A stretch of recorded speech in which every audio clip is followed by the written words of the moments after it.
এরপর অ্যান্ডি দরজা খুলে দেয় এবং সবাই ঘর থেকে পালিয়ে যায়। তবে ফেসহ্যাগারগুলো তাদের পেছনে তাড়া করতে শুরু করে। দরজা বন্ধ করতে গিয়ে নাভারোর মুখে একটি ফেসহ্যাগার আটকে যায়, যা তাদের অবস্থাকে আরো বিপজ্জনক করে তোলে। সবাই নাভারোর মাথা থেকে ফেসহ্যাগারটি সরানোর চেষ্টা চালিয়ে যায়। এদিকে নতুন চিপ সংযোজনের ফলে অ্যান্ডি আরও বেশি ওয়েল্যান্ড ইউটানি কর্পোরেশনের প্রতি মনোযোগী এবং বিশ্বস্ত হয়ে ওঠে। নাভারোকে সাহায্য করার উপায় খুঁজতে দলটি মৃত অ্যান্ড্রয়েড রুককে কম্পিউটারের সঙ্গে সংযুক্ত করে পুনরুজ্জীবিত করে।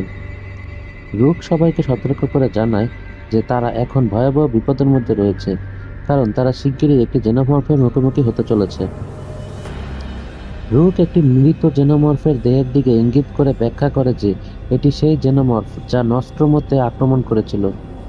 রিপ্লি এটিকে এয়ারলক দিয়ে মহাকাশে ফেলে দিলেও পরে রোমুলাসের বিজ্ঞানীরা নস্ট্রোমোর ধ্বংসাবশেষ থেকে এটি উদ্ধার করে, কিন্তু তখনও জেনোমর্ফটি